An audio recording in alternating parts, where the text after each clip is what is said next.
Assalamualaikum warahmatullahi wabarakatuh. Ibu, Bapak, saudara-saudara yang saya hormati, kuliah sesi ke-47 ini memulai pembicaraan tentang utang luar negeri. Nanti untuk sesi ke-47 ini kita akan membahas tentang definisi dan profil utang luar negeri.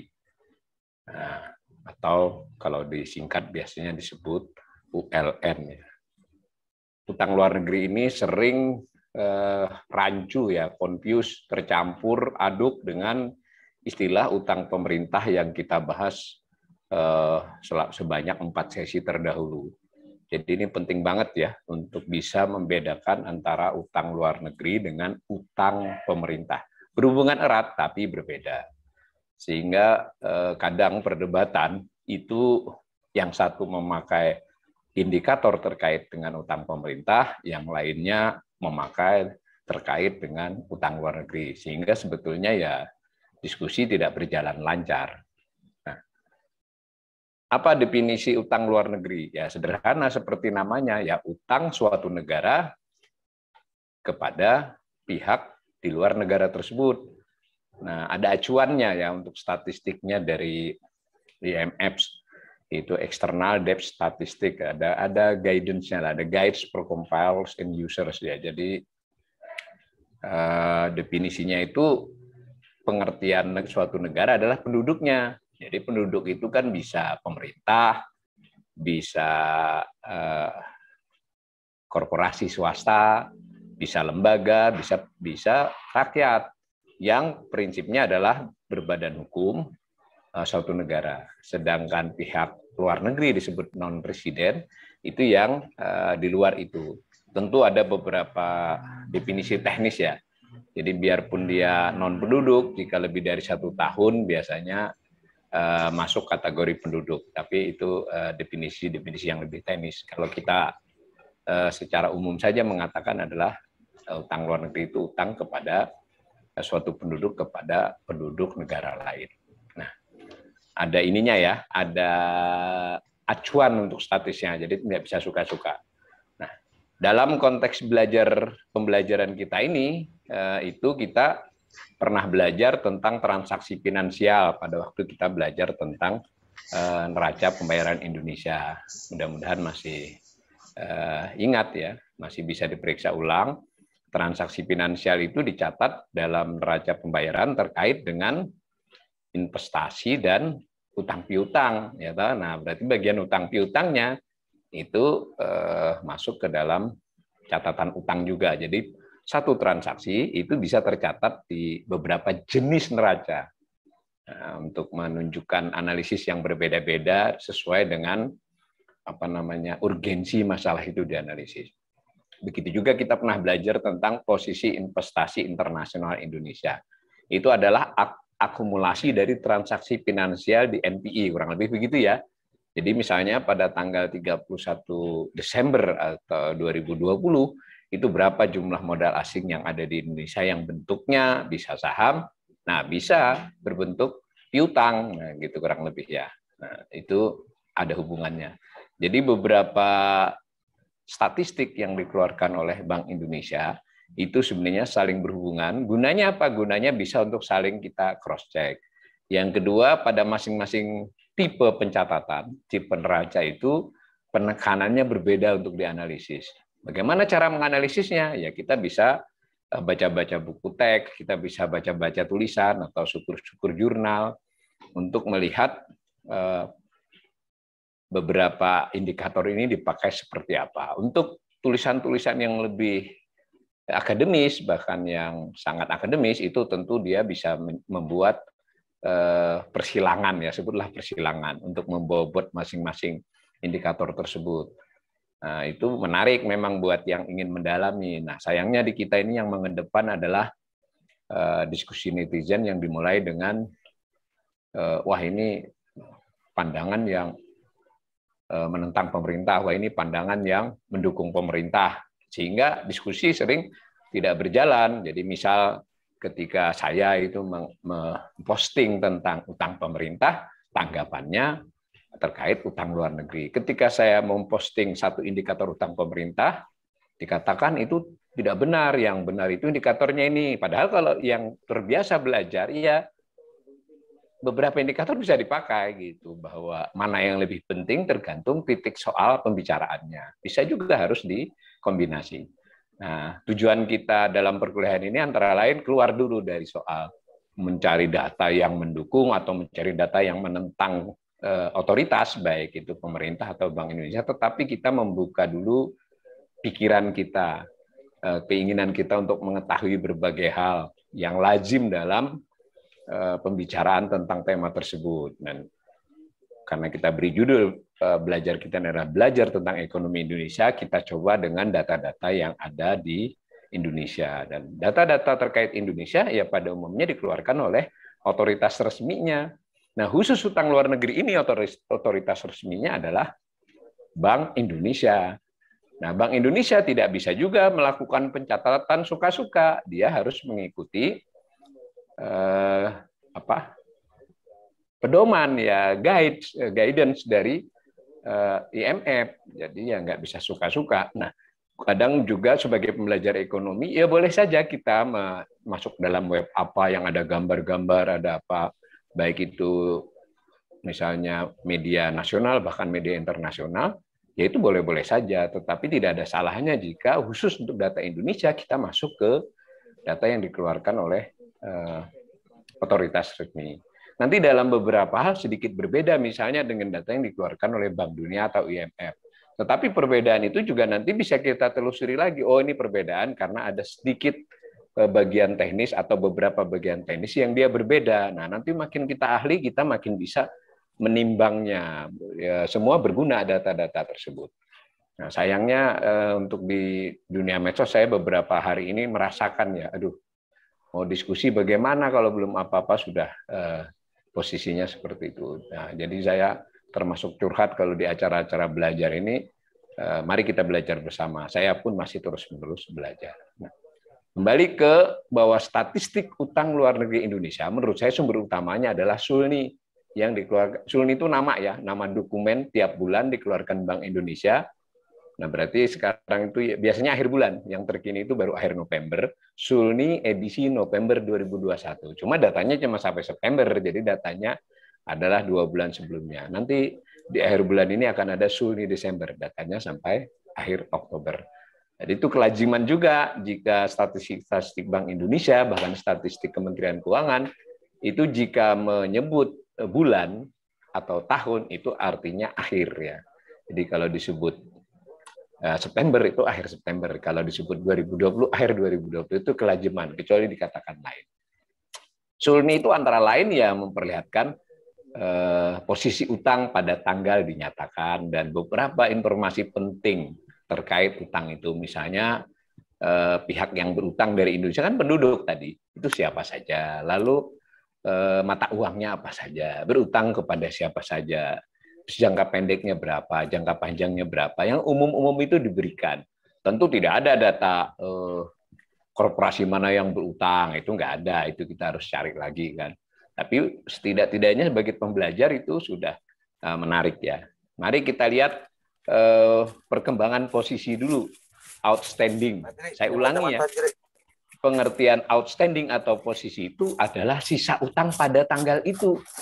Nah, pada tanggal itu salah judulnya, itu akhir September 2021, 2021 belum berakhir kan. Yang benar adalah yang di grafik, judulnya kurang kalimat akhir September 2021. Nah, itu semua adalah akhir Desember, kecuali yang 2021 itu akhir September. Satuannya untuk gambar itu adalah juta dolar. Nah, sehingga bisa dikatakan akhir September 2021, sisa utang, posisi utang, outstanding, utang luar negeri Indonesia adalah 423.118 juta atau 423 miliar dolar. Nah, dinyatakannya dalam US dollar. Padahal utangnya nggak hanya US dollar, tapi ini kelaziman pencatatan sehingga bisa dibandingkan antar negara. Sepintas saja kalau kita lihat gambarnya, itu kan ada tren kenaikan dari waktu ke waktu, kecuali dari tahun 97 sampai 2007 itu sebenarnya relatif stagnan ya, bahkan pernah turun. Tetapi dari 2007 ke sini, 2006, ya betul 2007, mulainya dari posisi 2006 sampai dengan September 2021 dia terus menaik. Jangan lupa tadi pengertian utang luar negeri adalah utang penduduk Indonesia kepada bukan penduduk, dan penduduk itu bukan hanya pemerintah. Nah, di sini sekali lagi netizen suka nyalah-nyalahin satu era kepresidenan, satu pemerintahan. Ya nggak mesti juga, harus dilihat dulu, karena kan yang berutang juga swasta, nggak hanya presidennya, maaf, nggak hanya pemerintahnya. Yang penting ini kita lihat dulu tren ini. Gitu ya. Nah, mari kita lihat posisi terakhir September 2021 ini, akhir September itu dibandingkan dengan akhir 2019 dan 2020. Tadi sudah kita katakan bahwa penduduk itu menurut catatannya Sulni ini dia bagi dua dulu, dibagi dua kelompok besar. Yang satu pemerintah dan bank sentral. Berarti Bank Indonesia ya terdiri dari pemerintah dan bank sentral. Nah, pemerintah ini pemerintah pusat ya, pemerintah daerah memang ada utang luar negeri tapi sudah dimasukkan dalam pemerintah pusat. Jadi lewat penerusan ya, channeling. Jadi tetap tercatat sebagai utang pemerintah pusat. Meskipun nanti pemerintah pusat menyalurkan mengutangi pemerintah daerahnya berutang kepada pusat, tapi belum banyak. Pada umumnya general government, pemerintahan umum dan pemerintah central government dalam konteks utang luar negeri itu sama. Lalu yang swasta itu didefinisikan oleh Bank Indonesia atau tepatnya diberi kategori, ada yang lembaga keuangan, ada yang bukan lembaga keuangan. Sebetulnya ada rincian lagi, yang lembaga keuangan itu ada yang bank, ada yang bukan bank, yang 2.1 itu. Tapi saya perlihatkan dulu pembagian yang sama dulu. Swasta terdiri dari lembaga keuangan, lalu bukan lembaga keuangan. Nah, yang lembaga keuangan sebenarnya terdiri dari bank dan bukan bank. Nah, di masing-masing swasta itu ada lagi kategorinya. Kategori BUMN, kategori nasional, kategori campuran, kategori asing. Jangan lupa, perusahaan asing yang ada di Indonesia yang beroperasi atau lebih dari setahun diperlakukan sebagai penduduk. Jadi seandainya ada perusahaan swasta, bank lah sebut, misalnya bank asing yang ada di Indonesia atau perusahaan asing yang ada di Indonesia yang sudah berstatus lebih dari setahun, utang piutangnya terkait perusahaan tersebut, itu tercatat sebagai utang luar negeri Indonesia. Karena itu kita perlu rincian ya, jangan main, wah utangnya banyak, belum tentu juga kita cek. Nah, itu dari sisi pihak berutang dari Indonesia, kan berutangnya kepada pihak asing. Nah, dari pihak Indonesia terdiri dari dua kelompok, masing-masing kelompok itu terdiri dari dua subkelompok. Nah, khusus yang subkelompok swasta itu masing-masing sub terdiri lagi dari 4. Nah, 2.1, 4 lembaga keuangan. Bank dulu, bank bukan bank. Ya betul, bank bukan bank. Lalu yang lembaga keuangan sendiri. Nah, di masing-masing itu ada yang BUMN. Jadi sekali lagi ini penting ya, BUMN itu dicatat sebagai swasta. Kenapa demikian ya? Ya memang begitu aturannya dan di petunjuknya benar, petunjuknya IMF. Dia sebagai kekayaan negara yang dipisahkan, jadi tidak langsung terkait APBN. Nah, sebagai analisis tentu saja kita boleh menambahkan utang BUMN dengan utang pemerintah boleh, tapi di Sulninya tidak. Nah, kalau analisis kan beda lagi. Yang penting kita menjelaskan. Nah, lalu dari sisi yang memberi pinjaman kan asing tadi. Nah, dikelompokkan menjadi tiga kelompok pemberi pinjaman itu, pemberi utang ya. Negara, jadi ada utang yang langsung dari negara. Bilateral, ada yang dari organisasi internasional, di multilateral. Jadi negara pemberi pinjaman ya nama negara ya, Amerika kah, Cina kah, Jepang kah, Singapura kah. Kalau organisasi internasional ya macam-macam, bisa Asian Development Bank, bisa IMF, bisa macam-macam ya, IDRB. Nah, kemudian lainnya itu yang berupa surat utang. Nah, pemerintah bisa buat surat utang yang dimiliki oleh asing. Perusahaan swasta Indonesia termasuk BUMN juga buat surat utang yang memilikinya asing, itu tercatat sebagai utang luar negeri. Nah, dicatatnya di kelompok lainnya, karena tidak dicatat atas dasar negara atau organisasinya.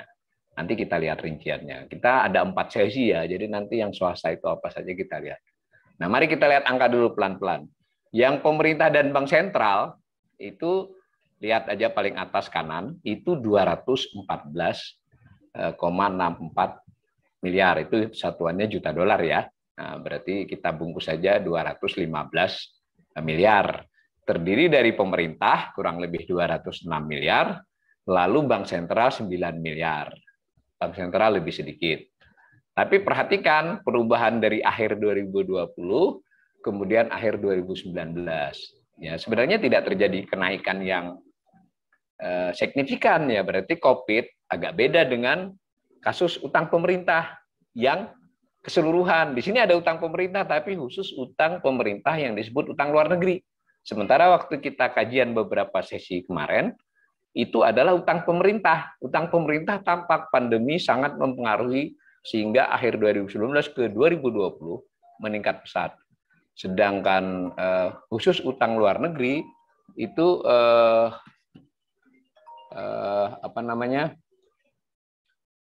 lebih sedikit dalam konteks utang pemerintah. Sementara bank sentral itu malah turun sebelum COVID 2019 ke 2020, cuma naik lagi di September 2001 melesat. Kenapa? Nah, ingat ada peristiwa IMF bagi-bagi special drawing rights. SDR, ingat nggak? Yang menambah valuta. Ya, dikatakan menurut pemberitaan dia bukan utang, tapi dalam pencatatan tetap utang. Oh, kok begitu? Berarti BI bohong dong? Enggak juga. Karena pada dasarnya diberikan sebagai standby, lalu BI mencatatnya sebagai utang, tapi saat bersamaan BI juga mencatatnya sebagai aset. Jadi sebetulnya itu angka statistik saja. Makanya kita hati-hati ribut soal jumlah utang sekian, itu salah satunya ini. Sebetulnya BI itu nyaris tidak berutang luar negeri. Itu utang yang duitnya juga ada masih, nggak dipakai. Karena 9.108 itu hampir seluruhnya, 99%, 98% adalah utang kepada IMF yang dicatat juga tetap sebagai aset BI, cadangan devisa BI, di rekening IMF, tapi milik Bank Indonesia. Jadi hati-hati ya. Nah, lalu yang swasta bagaimana yang di bawahnya? Nah, ada sedikit pengaruh, tapi juga tidak besar. Swasta dari 200 miliar menjadi 207 miliar, kemudian 208 miliar. Dan dengan demikian, total utang luar negeri di bawahnya ya, dijumlahkan yang garis tebal itu pemerintah dan bank sentral, kemudian dengan apa itu namanya swasta ya kan 423 miliar. Nah, mari kita ingat-ingat dengan catatan utang pemerintah kemarin. Nah, ini penting sekali ya, jangan sampai yang sudah ikut kuliah ini bersesi-sesi masih juga mengulangi kesalahan yang sama. Berarti pemerintah Indonesia itu memiliki utang luar negeri. Artinya utang pemerintah kepada bukan penduduk. Tetapi ingat, pemerintah juga punya utang kepada penduduk yang membeli SBN, baik itu bank, lembaga pensiun, ya toh, dana asuransi dan Bank Indonesia. Itu namanya utang, bukan utang luar negeri ya. Bolehlah kita sebut sebagai utang dalam negeri. Nah, berarti kan pemerintah memiliki utang luar negeri dan utang dalam negeri. Ketika kita menyebut utang pemerintah, tidak ada swasta, murni pemerintah. Nah, di sini ada swasta. Nah, maka sederhananya beririsan ya. Jadi kalau utang luar negeri Indonesia itu terdiri dari utang pemerintah dan BI ditambah dengan utang swasta. So akal ya. Sedangkan utang pemerintah terdiri dari utang luar negeri pemerintah ditambah utang dalam negeri pemerintah. Jangan sekali-kali tercampur ya. Nah, mudah-mudahan bisa ini. Ingat, definisinya utang luar negeri itu adalah utang kepada bukan penduduk, bukan soal mata uangnya. Nah, informasinya di kanan. Dari sisi 423 miliar itu, yang paling banyak memang berupa US dollar, 65%. Yang biru paling besar itu. Tetapi yang urutan keduanya rupiah, 18%. Kenapa demikian? Ya, tadi kebanyakan surat berharga negara atau surat utang yang dikeluarkan oleh pemerintah itu ada yang dimiliki oleh asing, ya kan? Statusnya utang luar negeri, tetapi mata uang yang dipakai untuk menyatakan utang itu adalah rupiah. Namanya SBN rupiah, SBN domestik.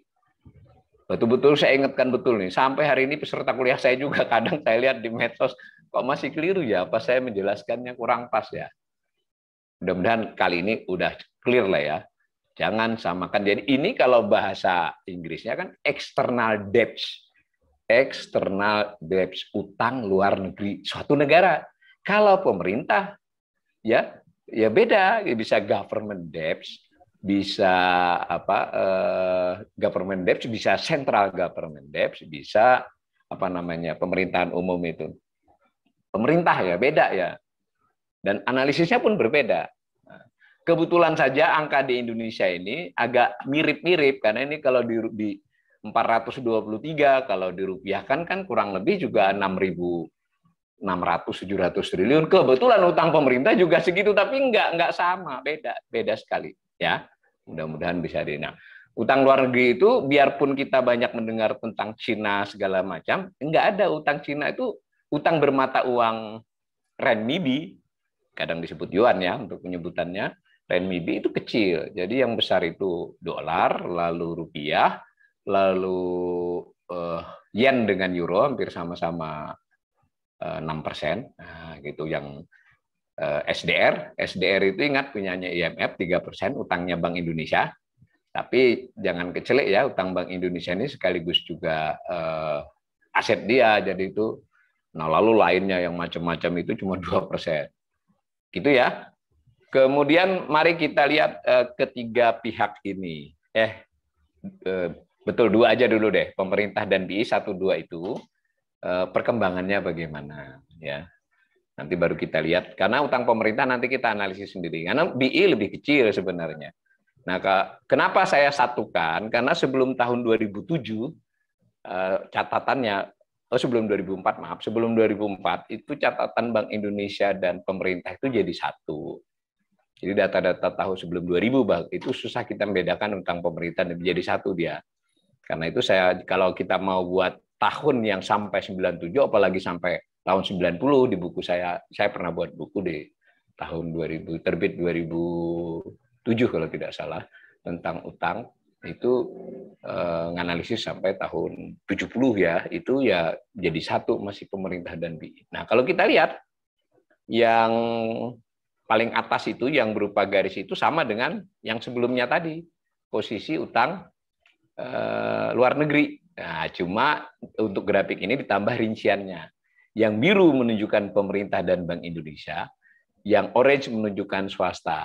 Nah, di bawah ada angkanya. Jadi kalau sempat nanti bisa diperiksa angkanya, yang itu grafiknya. Apa yang menarik di sini? Nah, antara lain adalah proses perubahan pada suatu waktu itu pemerintah dan BI yang jauh lebih besar dan pelan-pelan disalib oleh orange, kemudian sekarang setara lagi. Itu ada analisisnya. Tapi biar kita punya gambaran dulu kalau pemerintahan Jokowi utang luar negerinya melesat selama SBY terkendali, atau malah sebaliknya ketika pembelanya pemerintahan sekarang, untuk utang luar negeri zaman SBY itu malah lebih ugal-ugalan. Ya, saya baru baca ini di medsos tadi, ampun. Ya mari kita lihat saja itu masing-masingnya.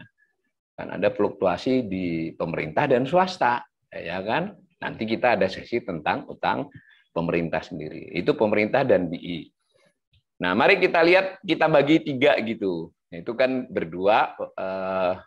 Nah, ini yang dibagi itu, yang BI itu kecil di bawah, kecuali September 2021 itu yang sudah agak naik karena tadi utang IMF. Tapi sekali lagi utang Bank Indonesia ini boleh sedikit Anda abaikan karena dia dicatat berutang tapi di asetnya memiliki hampir setara itu. Nah, mungkin sedikit contoh, saya ulangi ya, ketika IMF memberikan SDR senilai berapa kemarin, 6,3 miliar SDR atau setara kurang lebih 7 miliar dolar. Kalau saya tidak salah ingat ya, sekitar 7 miliar ditambah dengan yang sebelumnya. Nah, itu berarti tercatat utang kepada IMF, tapi pada sisi aset ya karena itu tidak dipakai, yaitu adalah cadangan devisa yang dimiliki oleh Bank Indonesia. Meskipun duitnya ada di IMF tapi punyanya. Jadi kayak kita punya duit di bank lah ya kan, bukan berarti duit bank, duit kita, cuma rekeningnya. Nah, sehingga utang Bank Indonesia ini mayoritas hampir 99%-nya adalah berbentuk itu. Ada beberapa utang yang betulan utang tapi kecil itu ya, terkait dengan surat berharga Bank Indonesia yang dimiliki asing. Nah, gitu ya. Nah, maka yang menarik adalah yang atasnya, khusus pemerintah dengan swasta. Coba lihat tahun 2004 sampai dengan 2011 pemerintah lebih tinggi, tahun 2012 sampai dengan 2016 swasta lebih tinggi, dan dari 2017 sampai akhir 2021 ini nyaris setara. Nah, apa itu artinya? Nanti kita analisis di sesi-sesi seterusnya. Yang penting data ya. Jangan sekali-kali pembelajar ekonomi ini main judge saja. Ini karena kalau utang swasta ya soal lain lagi. Terlepas dari di antara swasta itu ada BUMN. Nah, kalau mau mengkritik otoritas ya dihitung lagi, ya bisa kita tambahkan pemerintah dengan utang BUMN. Cuma kalau untuk tahu utang luar negeri BUMN, Anda harus sedikit bekerja karena data dari Sulni itu rincian-rincian yang harus Anda olah dan jumlahkan. Nggak apa-apa, nanti saya sajikan di sesi 49, sesi 50, ini kan sesi 47. Nah, saudara-saudara juga bisa lakukan. Supaya kita keluar dari perdebatan-perdebatan yang ya boleh saja nanti pada akhirnya Anda menilai bagaimana, tetapi mundur 1-2 langkah, pahami definisi, pahami pengertian, nanti mungkin boleh juga membandingkan dengan negara lain, nah baru kita membuat kesimpulan. Jangan kesimpulan diambil di muka duluan. Nah, itu dari sisi Bank Indonesia, pemerintah, dan swasta. Lalu, tadi kita ingat, utang luar negeri ini diperoleh dari 3 kelompok kreditur atau pemberi pinjaman. Ada sekelompok yang terdiri dari negara-negara ya, kira-kira sepertiganya ya. Lebih ya, mungkin 40% dari mereka. Lalu ada 20% dari, kurang lebih ini nanti angkanya kita cek, itu dari lembaga internasional. Jadi lebih banyak dari negara-negara dibandingkan penjumlahan anak Bank Dunia, IBRD dan sebagainya, ditambah Asian Development Bank, ditambah Islamic International Islamic Bank apa-apa ya, macam-macam itu. Ada yang anak-anak Bank Dunia atau anak Bank Pembangunan Asia di pertanian dan seterusnya, banyak juga. Pokoknya lembaga multilateral termasuk IMF yang memberi utang kepada Bank Indonesia itu dijumlahkan itu masih lebih kecil dibandingkan yang atas nama negara. Tapi yang lebih besar justru yang tidak disebut negara ataupun organisasinya. Kenapa demikian?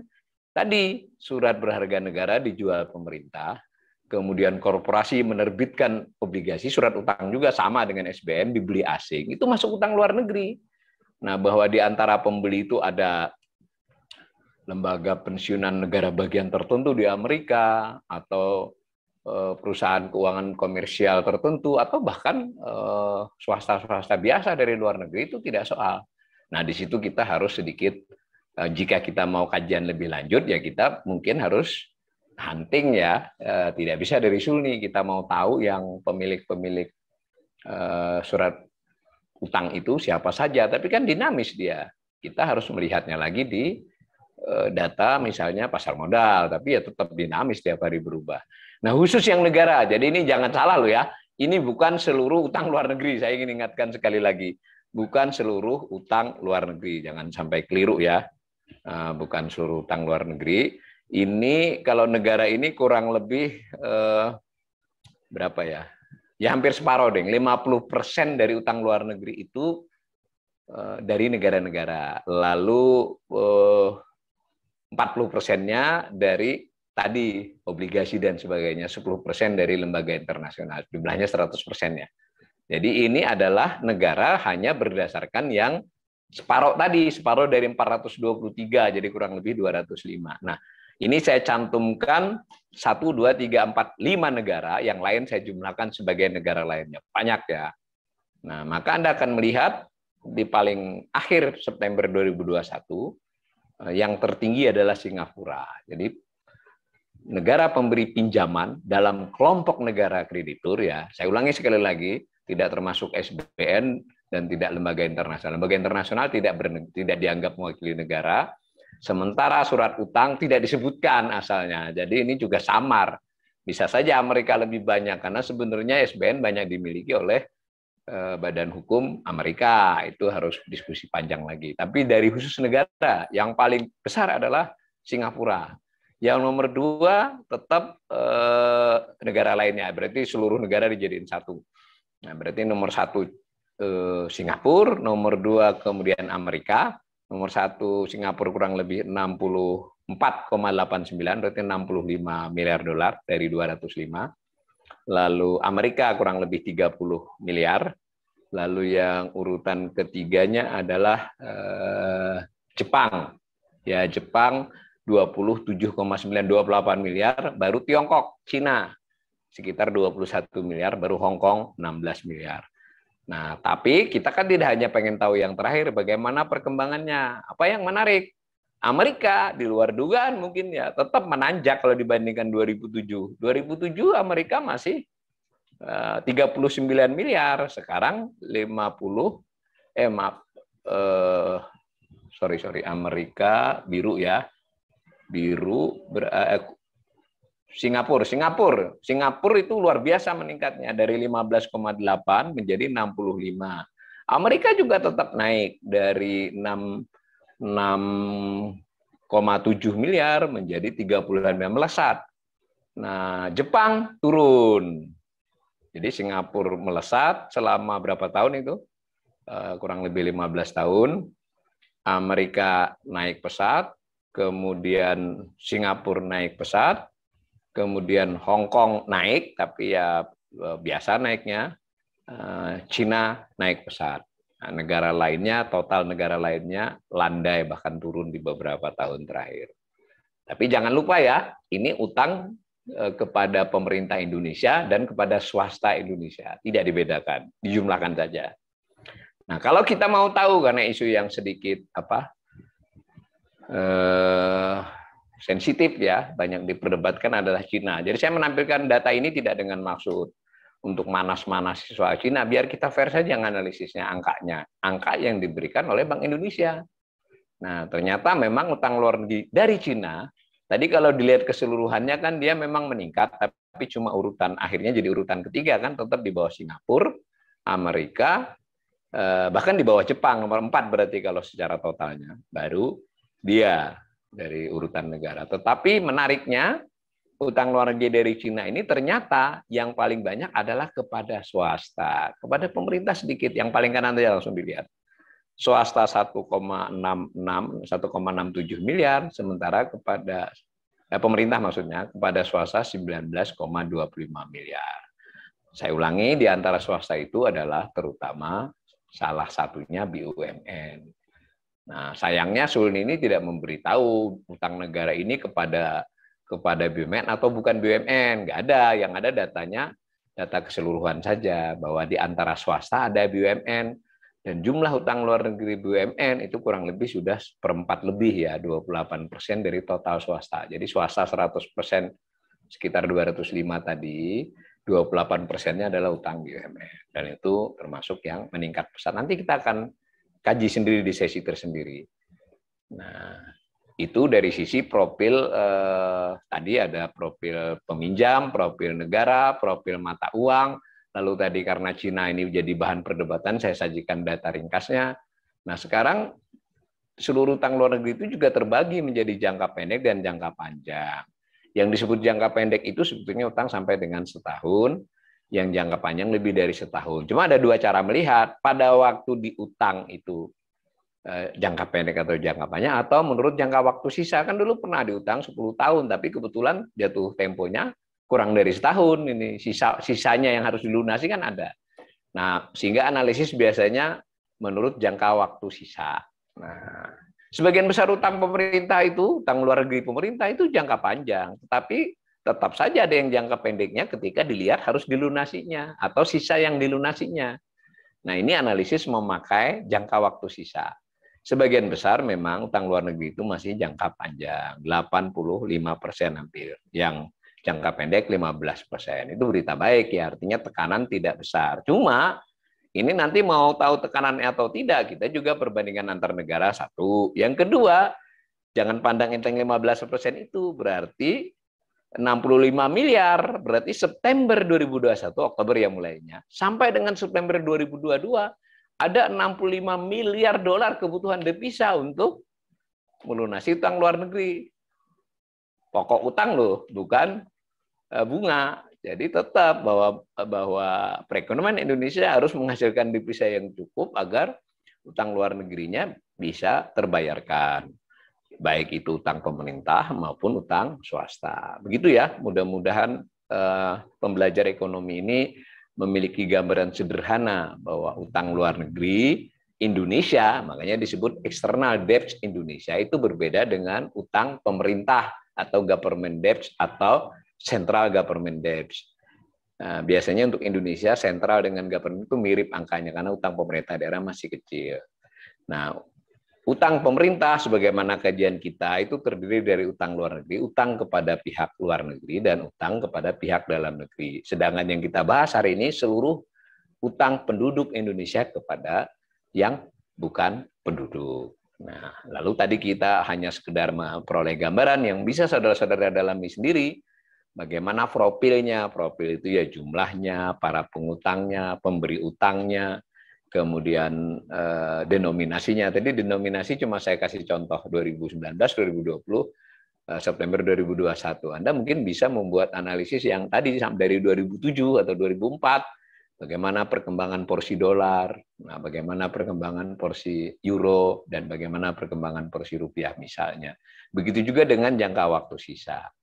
Nah, demikian untuk sesi ini. Assalamualaikum warahmatullahi wabarakatuh.